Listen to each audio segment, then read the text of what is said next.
This presentation is on long non-coding RNAs by Diana, Lyric, and Keegan. The first learning outcome is to learn about the characteristics that make lncRNAs unique.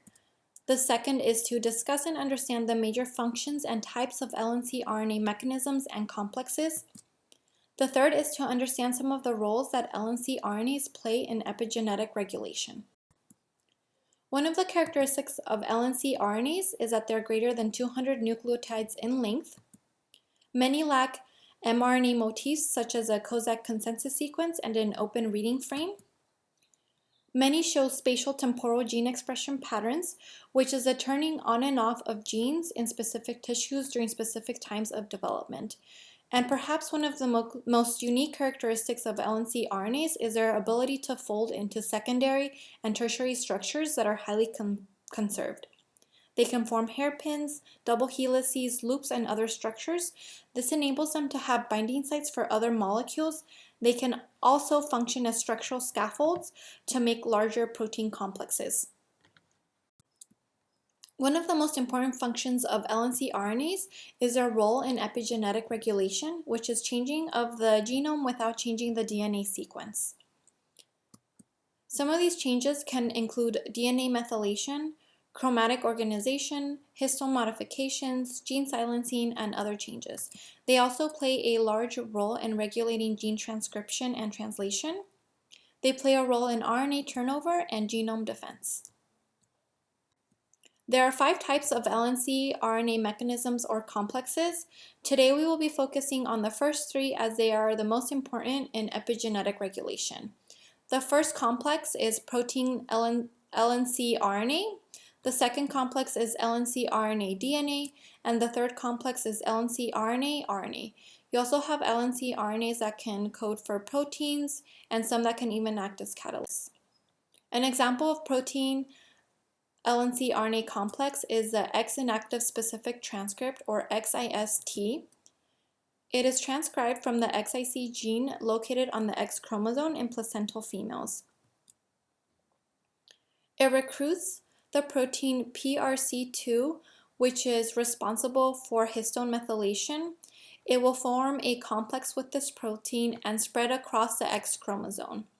This complex will methylate the histones, and in turn it'll silence the X chromosome. This occurs during early development. XIST expression can be up or down regulated and can act as an oncogene or tumor suppressor. XIST has been linked to breast, cervical, ovarian, and testes cancer. Here you can see the structure of the XIST transcript.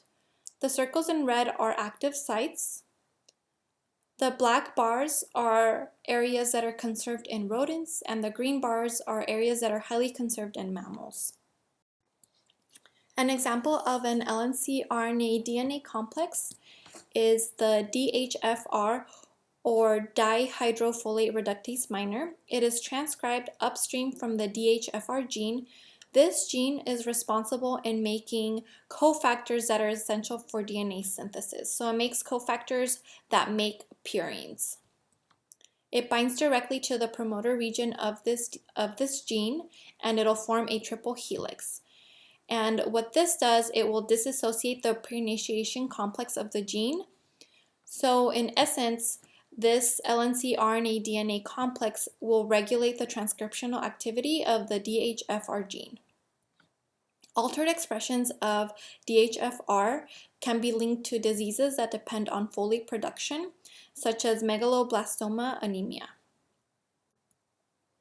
lncRNA-RNA complexes will bind to miRNAs or mRNAs. They regulate the splicing, editing, distribution, and stability of mRNAs.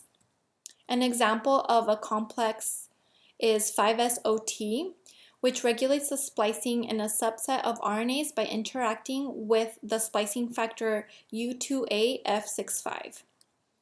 There was a study done where a 5SOT knockout led to altered splicing of the genes in THP1 cells, which are cells that are leukocytes that have the ability to differentiate into different cells.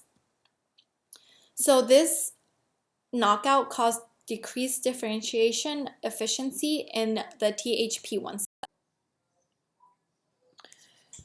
Here are my references, and for the next part of the presentation, Lyric is going to be doing an activity with you guys. So enjoy.